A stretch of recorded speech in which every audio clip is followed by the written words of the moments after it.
Welcome to Healing Generations, a podcast creating a dialogue uplifting the importance of healing, strengthening, and supporting our communities, and that addresses the disparities and inequities in communities of color. Healing Generations is brought to you by the Healing Generations Institute, a collaborative initiative of the National Compadres Network and the Brotherhood of Elders. Be sure to subscribe to stay up to date on our new releases. Well, welcome. Welcome to all of our listeners again on Healing Generations podcast. And this is sponsored by the National Comadres Network. And, we're always so blessed to be able to come together and to just have this informal plática.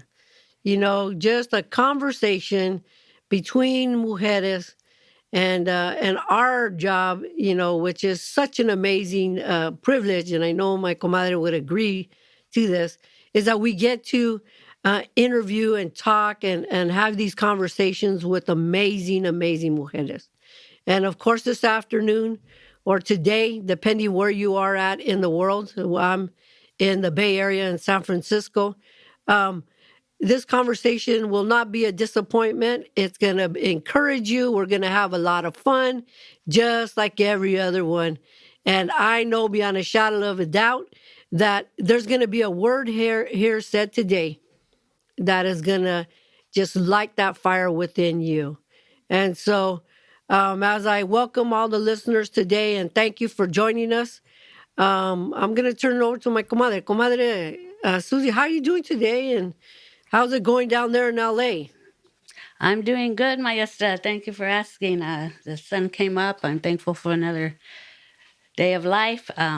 It's getting to the point now, like if I show up and you see me here, that means I'm doing good. I was able to get up. I'm having a good day.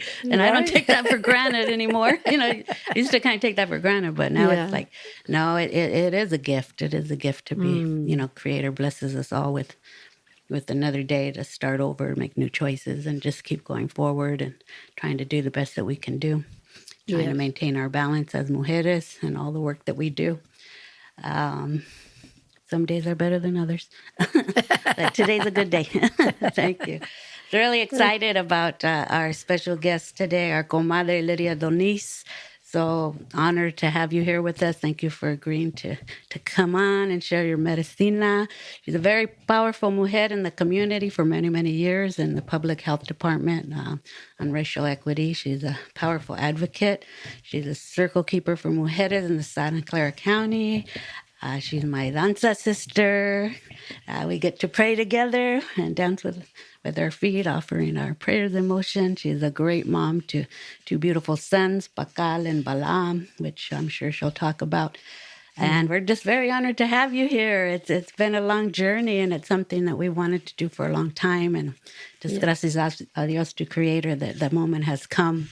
And I'm sure, we could have many, many more podcasts with you and just continue to learn. You have so many gifts and so much wisdom to share. But I'm wondering if we could just start off, maybe, introduce yourself or background, your family, and maybe just share a little bit about your journey and the work that you do.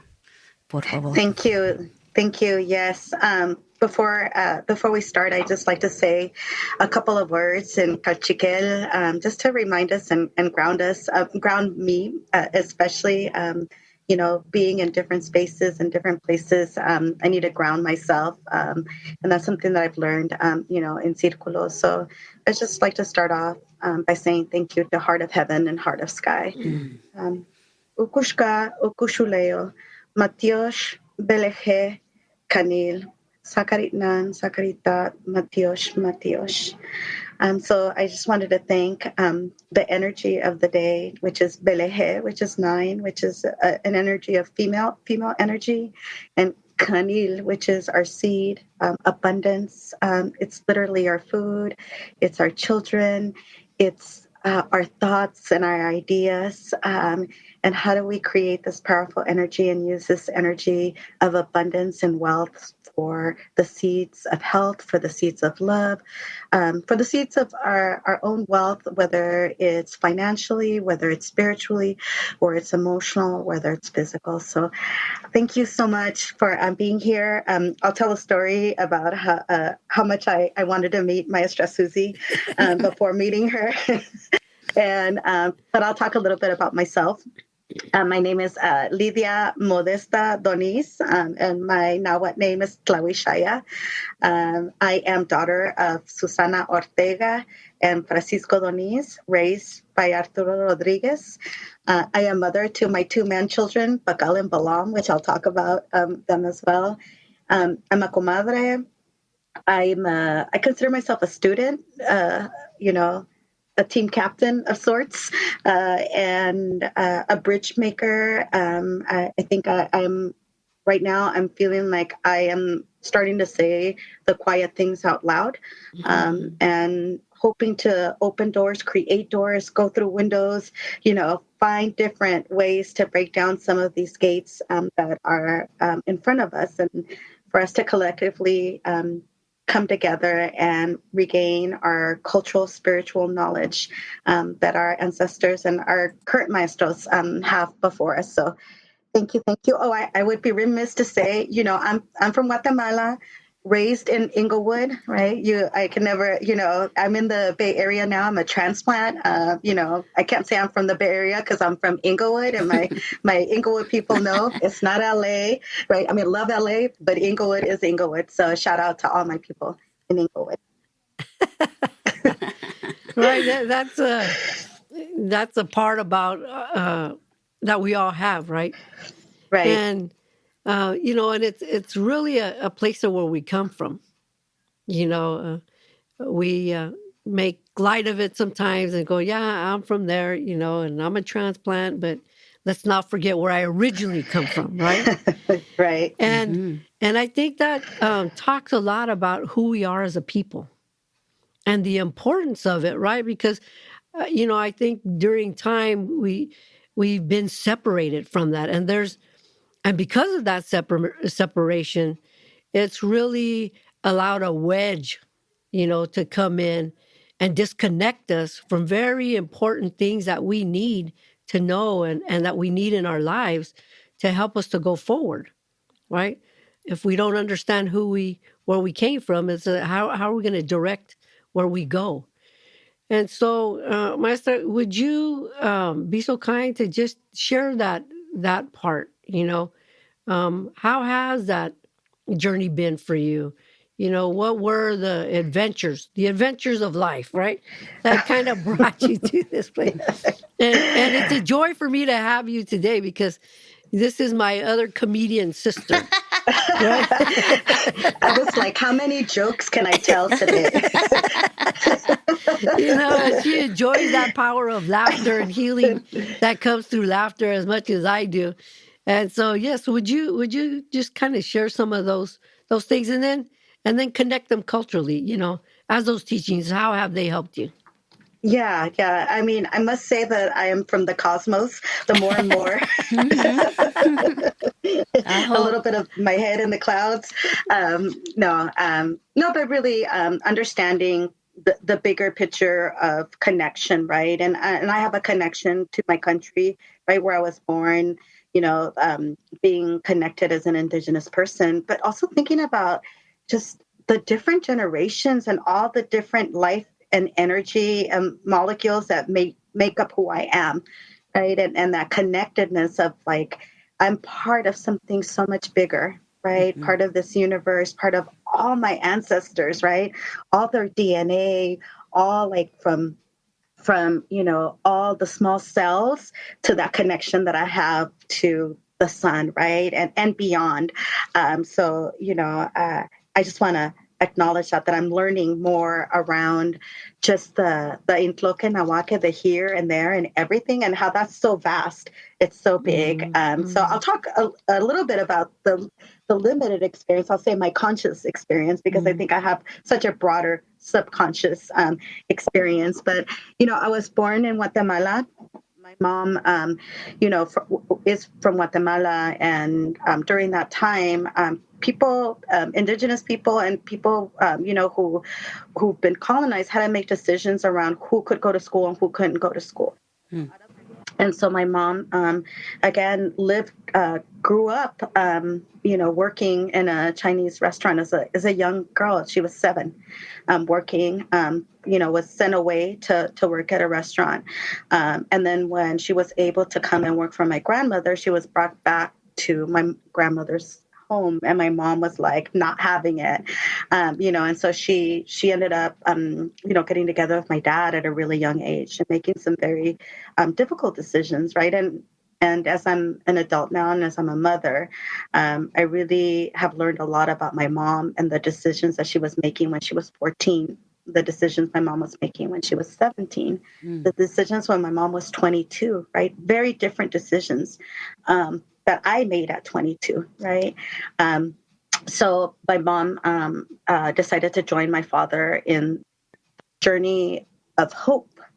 This journey, my mom really envisioned something different for us leaving, a country where there was war, where you had to make a decision of whether to join the army or to join the guerrillistas, right? And it wasn't a choice that people made. It was whoever gets there first. So my mom decided that she wanted something better, and she had a dream for us. And we landed in Inglewood. And unfortunately, what my mom envisioned really wasn't what we came to. And, we say that in our circles, right? They heal people, and hurt people, hurt people. And my father was someone who was very hurt, that had experienced a lot of violence and emotional, physical, sexual abuse. And again, he was never ever able to really address that, unpack that, heal, right? I don't think he ever felt loved. And so we came to a space with a lot of violence, and I have a lot of resiliency, I have a lot of different coping mechanisms. And, now as an adult, I'm seeing it, I'm saying, oh, I do this because this was a way to cope, right? I can work in very high stress situations, right? I can get things done, right? And a lot of that I'm learning is because of my experiences. Nonetheless, they make me up, right? That journey. So being in that journey, but also being in a journey with my mom, where my mom at a certain point made a decision to choose us over all her fears, right? Over all her fears. And I think that's one of the biggest part of my journey was as a teenager, seeing my mom and her making that decision, to leave my dad. And that was a journey for me of where, all of us worked. I had 2 jobs. I helped out, right? My mom really allowed for me to be this independent person and kind of act a little bit of a mess, a little bit of a fool, right? I think I didn't get in trouble a lot because my mom was like, we've been through so much, right? And so that journey in Inglewood, I think, being able to work, being able to like grow up with my friends and just do a lot of great things, I think helped me to heal from a lot of the different experiences that I had. And then, I love Inglewood now and I miss it so much. But as a teenager, I was like, I got to get out of Inglewood, right? There's a world out there for me, right? I'm seeing TV because back then that was TV times, right? Where I see all these places. What does New York have for me, right? And so I ended up finding a place on the map that was the farthest that I could go to, and without even knowing. So I chose Berkeley, and I said, I'm going to move out there, right? And I left at 18. Wow. I left, and I said, I want to be, international. Berkeley's the place, right? I want to be hip, right? I want, And when I landed in Berkeley, I had a big reality check that I was like, I miss home so much. I called my mom the like that weekend that I had moved up, and she had dropped me off, and I was like, quiero regresar. And my mom was like, no, you made a commitment. You said you wanted to live your life. Go do it. Oh my God. And I'm glad she did. And she said, you're scared right now, you just have to do it. And so, I did. And being in Berkeley really exposed me to this activism, right? To being able to be part of marches, right? To be part of like this, people who thought and talked, about our indigenous self, right? How we could grow as a people, revolution, tierra, agua y libertad, right? Just like, I was like, yes, this is what I wanted, right? I didn't know the difference between aguacate and horseradish, and I learned that. So I thought the horseradish in my sushi was aguacate, and boy, did I learn that day, right? I wasn't as worldly. I thought I was worldly, but I wasn't. And being in the Bay Area, helped me. I had the honor to work with the Teatro Campesino, right? Do a lot of those different things, and then be exposed to danza, and then my life changed completely. And I thought, as a young person, I thought, I'm going to dance. I'm going to be on stage. I'm going to perform somewhere. I would like dance in front of my mirror, right? And be like, I'm going to be on the stage, right? And through danza, I have been able to travel and also be part of a ceremonial community, but also have been able to evolve as a dancer and use danza as an inspiration for some of the work that I've done. And so, again, I moved to the Bay Area, started working a lot, in working with community. I was the translator for Mema. As many of the people who were listening, right, we were the translators. We were the people that went to the clinics and everything that we did. I shielded my mom from some of the comments. I think everyone here has that experience, right, of like having to protect our parents as children from some of this hate and misunderstanding. Right. So I felt like I have to be part of this. I have to work. I worked at Oak Highland Hospital as a translator as well. And, then that's when I thought I really want to get into social work. I really want to, support and be able to give an alternative voice for the kids and the people experiencing it, just because there was so much deficit and so much judging on moms and families, right? And I wanted to do something different. So I've been in the field. I think I've worked for every system that's causing inequity.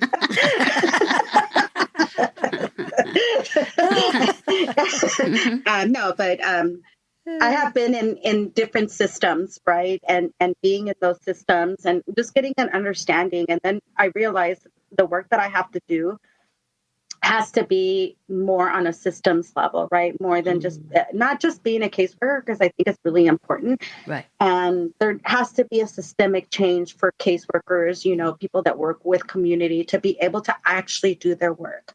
Right now, we have so many systems that don't allow for families to really reach their full potential. I've traveled a lot through danza. I've traveled and have made so many connections with Indigenous people. So I've been part of Indigenous gatherings that are people from all the way from Iceland to Tierra del Fuego, Argentina. I'm part of, a Congreso Indígena that meets on a regular basis. And, just connecting with a lot of Indigenous people. I think my journey has really taught me that there is so much richness, that we have so many family, right? That there's so many. It makes me think about just our own ancestors and how they traveled and how they connected. And I feel like that's happening right now. Right. And we're returning back to this system of being able to connect with each other and barter and trade and create ideas. So that's a little bit of my journey. I mean, there's plenty more. Oh, yeah. One thing that I'll say about my journey is that this kind of synchronicity, right? So I've met different people in the community that, they tell you a story, right? And you hear it and it's amazing. And then I've met someone was part of that story, right? And then they tell you their version and another version of it. So it's so nice to get everyone's perspective from a particular moment in time. And I think for me, that's one of the beauties of oral tradition. And as an interpreter, right, being in spaces with our elders that not everybody gets to be in, right, or being in those spaces where elders are coming together to counsel, and I have the honor to translate and make this connection between different tribes. I think that's one of the most beautiful things that I've experienced in my journey. Wow. Wow. Thank you for that, comadre. Yeah, we need about 4 more podcasts with you. Get This it is all the in. prologue. Tell me when to stop. No, it's beautiful. It's beautiful, and I thank you for sharing with us. This whole year has been so heavy and so hard for everyone. Not one person has not been affected by this last year and the pandemic, and so much loss that has happened. Like I said earlier, my danza sister, we've been so fortunate to be able to be gifted with the medicina of the danza, Yes. with the prayers, with the connection to the Creator and the ancestors, which I know for me has been a major sustenance for my soul of food, and Yes. I know it has for you too, and it continues to be. Back in the day, Maestro Florencio Yescas, my maestro of the danza, I never dreamed of the day that he wouldn't be here anymore.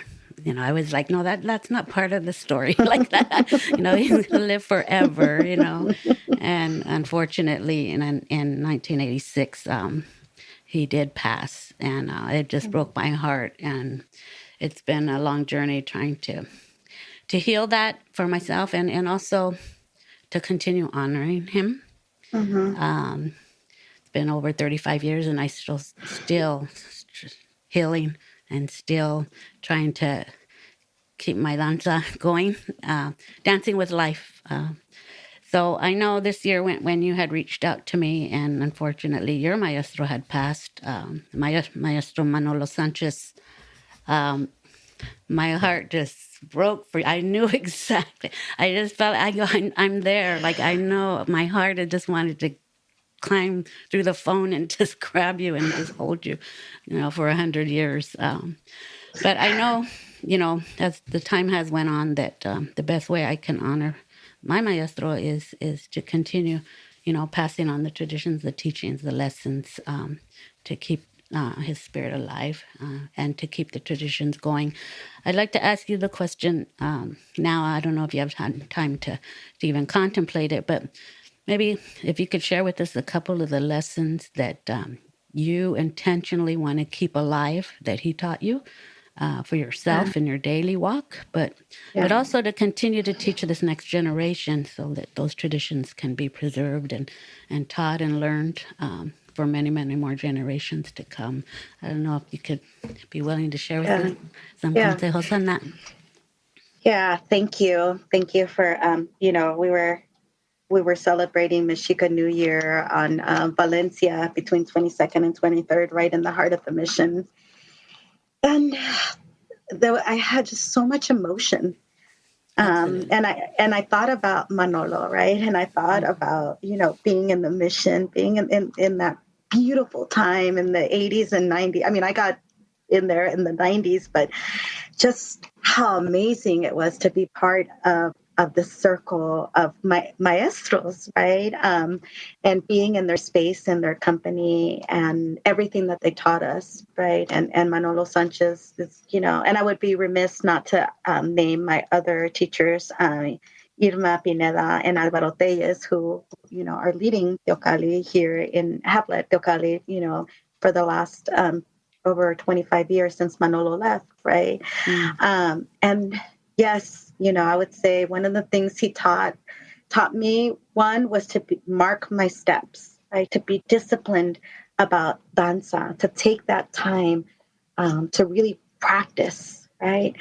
And so that's something that I want other generations to have, of being able to mark your feet work slow, because that's challenging, right? And being able to see myself as a student, because I think that's one of the things. Like, he was very humble, and he was very nice. That's something I have to work on. Nice and humble, right? you know, it's just in dancing, right, and teaching discipline, right? There's a certain level of, of accountability that there is, and his level of accountability to us was such a sweet, tender way. Because we don't want anyone to be turned off, right? Because they can't do a step, or they feel a certain way, or they feel criticized, because actually this is a prayer, right? And I don't want to define what everybody's individual prayer is with the Creator. And how can I share the importance of all of us marking our steps? Because when we're all in tune, there's such a force, there's such this energy, right? There's this movement, Chitontequisa, this cosmic movement, right? That is created. So I would say marking steps, kindness and humility, and working on your regalia. So, and I know I'm being very specific about Danza Azteca, but I think that this can be transferred to any part of life, right? So being disciplined about your art, your work, whatever it is that you're passionate about, be disciplined, because we can always grow. The kindness, right? Kindness to others, and that can be challenging. I'm sure I think that I have plenty of people that I have to apologize to. So definitely I'll be hitting up everybody after this. But saying, you remember that time? I'm sorry. It's okay if you don't forgive me. I'll accept that. And also thinking about, being able to work with your hands, right? For us, it's trajes, it's drums, but there's something about whether it's writing poetry, whether it's song, whether it's having some kind of art form that you can have with your hands to really understand how that nourishes you, the benefits physically, emotionally, mentally, and spiritually, about being able to hone in on something and to create. Right. And I think it's also the process of, right. Sometimes I remember I used to, have a hard time because I don't draw so well, and then I'd say, oh, it's not perfect. Right.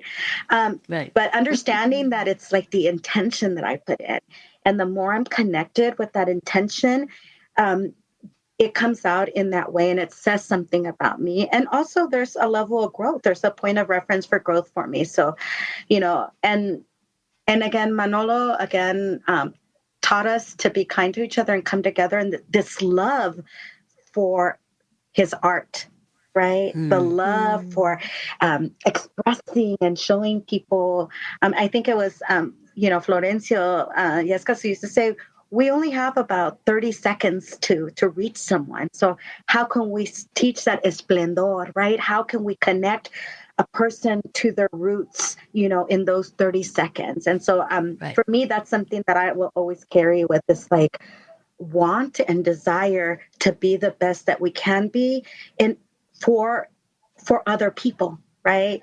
Yes, if I'm the best that I can be, it's going to help me, right? And the intention is more for our community. The intention is so people can see that light in you shining, and they could take it as well, and seeing that they're collectively part of this light. So thank you for reminding me of him. I have some really happy memories of him. I'm always awed by seeing the old videos that we have, and just his demeanor. And I think for me, that's always something that I'm gonna carry. And I think that's why I do more grounding now, is to say, I want to be in that space. I want to be in that space that he created for me. And I want to be, and I can recreate that space. And I have. There was a word that you said right now that really captured me, and that was splendor. The splendor, right? The beautifulness, of these teachings. And we alluded a little bit earlier when we started the podcast about how it's been a difficult time for a lot of people right now during the COVID. Yeah. And our communities, and some places, gosh, it's been ravaged. We've had, so many hardships in the community that's directly related to the COVID, right? And in our communities.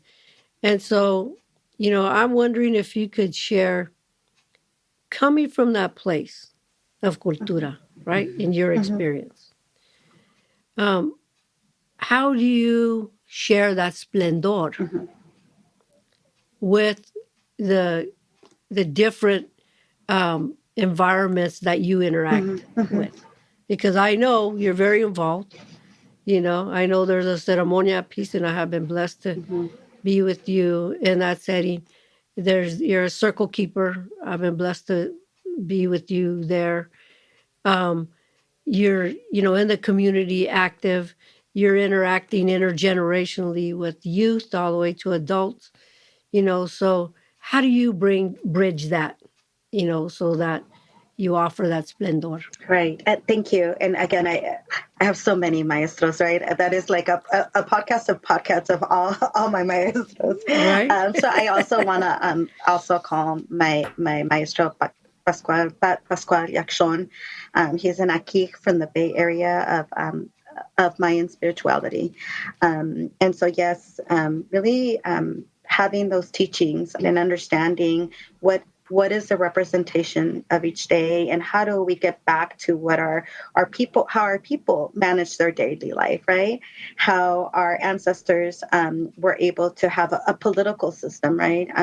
How, we joke, but it's true that, Mayan spirituality is the original public health, right? Preventative, right? And really understanding the health and well-being of people, and using upstream approaches like having ceremony, being grateful and understanding of the resources, understanding how we can move politically, right? I think there's a big, there's a lack of knowledge of our political and economic, and I would say engineering lessons and teachings that we can incorporate today, right? We can incorporate in our books that have been left, and specifically in our elders that are here to teach us. And so for me, I'm very grateful that I do have a teacher that I can call and talk to and say, I'm having this circle, and these are some of the things that I'm going to be,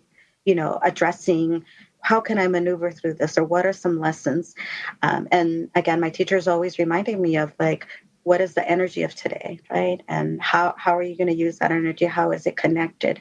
So I think that I've been very blessed. I mean, in this time where healing, right, healing is very popular right now, right? And restorative practices are very popular, indigenous-based practices. I think one of the things I'm learning is the language that systems are using to really acknowledge that and weave that in. And I always talk about Mayan weaving, right? El tejer, right? And the weaving. So I think I see myself as a weaver, a weaver of words, a weaver of lessons, a weaver of connections. A lot of the work that I'm doing professionally now is connecting people, and weaving the narrative, right? And again, finding those places for our communities to become decision makers. So it's not just holding a circle, even though that in itself is such a beautiful experience. It's how are those people that are in circles supported, and how is it that we create this new narrative where I went to a training the other day where they talked about how do we set our own boundaries and take our own power. And instead of asking for things, saying, this is how it's going to be. This is what our community wants. And so I think that through danza, through Mayan ceremonies, sweat lodges, and circles, all that can be woven. And it's not something Lidia can just do. It's everyone in the community can weave, right? Everyone can weave a story. You can weave action. You can weave, family events to bring change.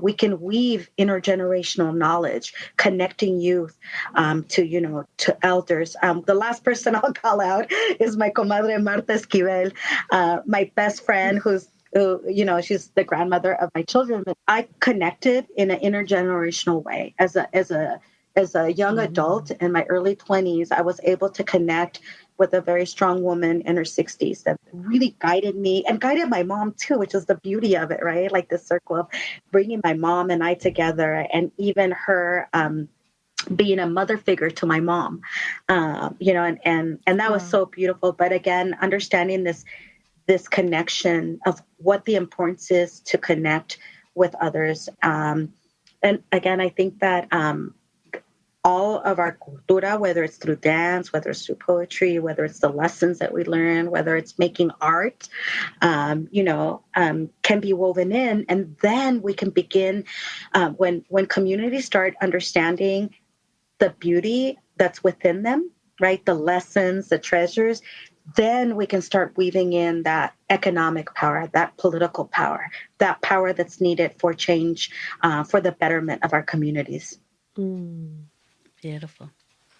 So I know you work a lot with the young girls, and they just love you as much as we do. I'm wondering, being the weaver that you are, is there any one particular activity or teaching that comes to your mind that you've shared with the young girls that you feel has been very, very impactful in helping them to move closer to their sacredness and who they are, and to be able to embrace themselves and all of who they are as they are? Is there any one particular teaching? I'll say two. One is sharing my own story, right? Because Absolutely. I think, and I will say that I have learned so much from young women by sharing my story. And all the young women that I have had interaction with have given me more than I will ever give to them. And so that's one thing I just want to acknowledge that. And telling my story, right? And telling it in a way where I've learned about myself, right? I think one of the major things is for me is acknowledging where I made some mistakes and I grew from, right? And I would say, and for me, because I'm a dancer, is dancing with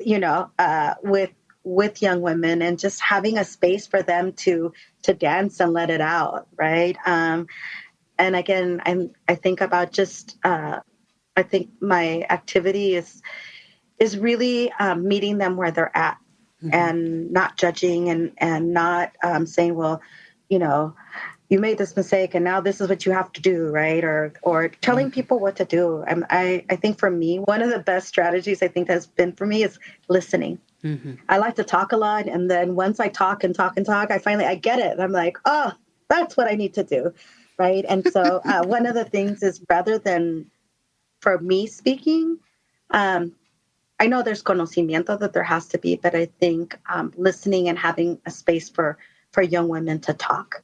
And if they don't want to speak, that's okay. But always having those open doors where I'm always welcoming, even when they make mistakes, because I've made many mistakes. And I know what it's like to have a door close when I've made a mistake. And I know what it's like when someone has opened a door and welcomed me.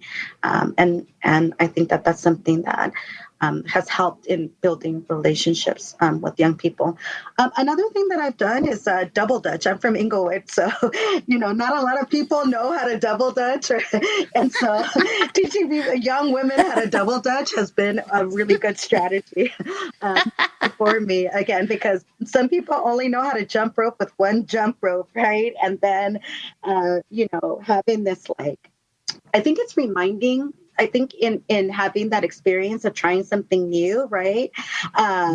It's reminding them of being young and free and not having all that burden, right? And learning something and having fun. And it's a little hard, right? And right, but once you get it, right?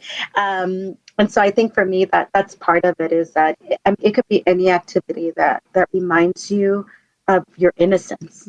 And for me, like I think, as I'm saying it out loud right now, double dutch really reminds me of a place where I was so happy, I remember just being out in the street and double dutching till like the sun went down. And that was like the happiest moment, right? When I was able to like, jump into the rope and not get it all tangled in me.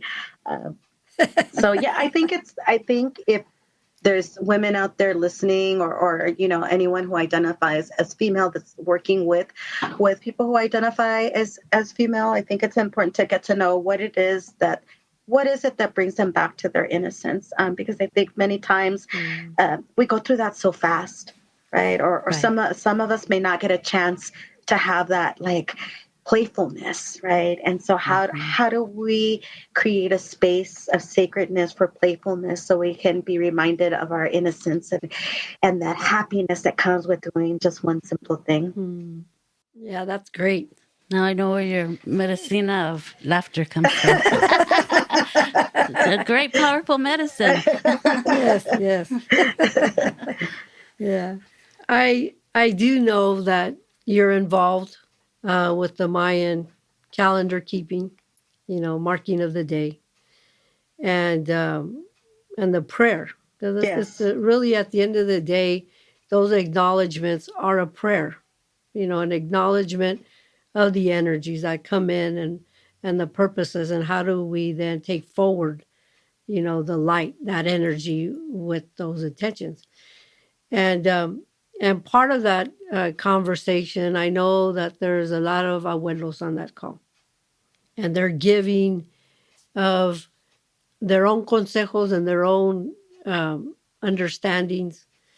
And I'm just wondering, from the conversations that you have heard, what really, if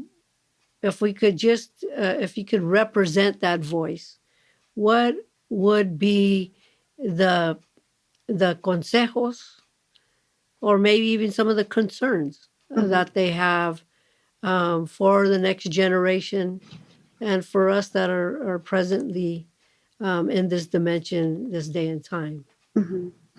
So yeah, thank you. Yes, I think being part of a Mayan spiritual group and a community of learning, a community. When we talk about ceremony, we say it's community engagement. So that's my organizer self. When I heard that as an organizer, I was like, yes, right. I've been doing Mayan prayer, my whole life with the organizing, right. I think some of the lessons that our elders are sharing with us is that we need to come back to what is ours, right? And whether if you're Mayan, right, or if you're Nahuatl, or if you're African, right, like you have an indigenous grounding, you have indigenous lessons. So even the small ones, right, of what food we ate, right, or the songs or some of the stories. So I think it's returning to those, unapologetically. Right. I yesterday when speaking with Tat Pascual, I was explaining to him what this was, right, and he shared something with me that I thought was really insightful. So I'll share it with you. That he talked a little bit about just Mayan prayer and Mayan spirituality, and that since the colonization, right, there's been a lot of, there was a lot of criticism around saying, well, they have a lot of gods, or they pray to a lot of things, right? And he was saying that like in the 70s and the 80s, when there was a lot of Christianity being brought into Guatemala, some of the akijs, the timekeepers, right, the elders, the timekeepers, were saying, well, actually, there's many different ways to call creator, but there's one creator, right? And he was saying, no, actually, we have so many creation forces. We have thousands of creation forces. Isn't that a beautiful thing for us to have? That there are so many formadores y creadores, formers and creators, right? There's so many different ways of saying it. Doesn't that make us rich, right? So I think it's really embracing our culture and embracing our teachings unapologetically. And that's from the way we communicate, our healing, right? And I will say that one of the main lessons in this last year is that whatever creation forces you believe in, they're listening to you. We can connect to them. They are here. They're here where I'm standing. They can be in a place of worship, but every day, every moment is a ceremony. every day and every moment, you can stop and give thanks. In our great book of life at Popol Vuh, we came to be when we were able to say thank you 1, 2, and 3 times, right? And so I think that the teaching has been say thanks every day. Take a moment to connect. Thank you for the water. Thank you for the earth. Thank you for the wind. Thank you for the fire. Thank you for whatever it is, right? But really acknowledging that they're listening to us and that they're here for us and that we're not alone. And then the more we understand that we are a lot more than Lidia right here, right now, right? That I represent all my ancestors and all my ancestors are here. And so I want to acknowledge them because they are present. You might not be able to see them, but they are part of me because I am them and they are me. I mean, even though so it's a calendar, there's a purpose for every day. There's a purpose for every time. Our new year start around the springtime, not the winter time, right? And so I think that's something of understanding that the current systems that we live in are what create some of this illness and disease, and really understanding that if we can return to our cultural traditions, that is how we can help reduce some of this harm that has come upon our earth, right? And our new resources, and understanding the value of our resources and not taking them for granted, not taking each other for granted. We're all right. We're all family. I don't know about you, Maestra, but as I said at the very beginning, if you're listening on this podcast, there was something for you. Absolutely. Even if the joke wasn't funny. And you know what? I'm going to go forward with that, with that thanks 1, 2, and 3 times. And I say that to all the listeners that are joining us today, as we're coming to this part of ending another podcast. We are so grateful for you, for joining us and listening, because this is a decision you made. I mean, you came and joined us, and I know that your presence was felt here also. Because as energy goes out, we're here talking, and as we're putting out that energy, your energy also is coming forward to us. And that is movement, and that is traditionally the thoughts of our people. And I agree with you, Maestra Lidia. Doesn't matter where you come from on this earth. In this dimension, we are all connected to La Madre Tierra, to Pachamama. Yes. And we are all connected to the heavens. And we have the pleasure to be this in-between of both. And so, with that, I really want to thank you, Maestra Lidia, for joining us today. It was a pleasure to have you and to laugh with you. Thank you. It's that is always, a gift of healing in and of its own. Yes. And maybe we should have a comedy hour on this podcast one day. Yeah. Sign me up. And I just want to encourage listeners out there, if you want more information, go on the website, National Compadres Network, and look up the Comadres, and you can see the services. You'll also have there a link to the Tuesday, it's a virtual Círculo that Maestra Lidia and another one of our Comadres, Yesenia, they host that Círculo once a month. And we also have, other services that we have. We'll send out a monthly newsletter that goes out from the Comadres, and of course our Café con Leche. And so we thank you. We thank you for joining us today. And so with that, we're going to be signing out. So this is Maestra Debra Camarillo. And Maestra Susanna Armijo. And we were glad to have our guest, Maestra Lidia. Thank you. Matios, 1 y 2, 3 veces. Gracias. Gracias, comadre. Bendiciones. For more information about Healing Generations and the Healing Generations Institute, visit nationalcompadresnetwork.org and be sure to subscribe to stay up to date with our new releases.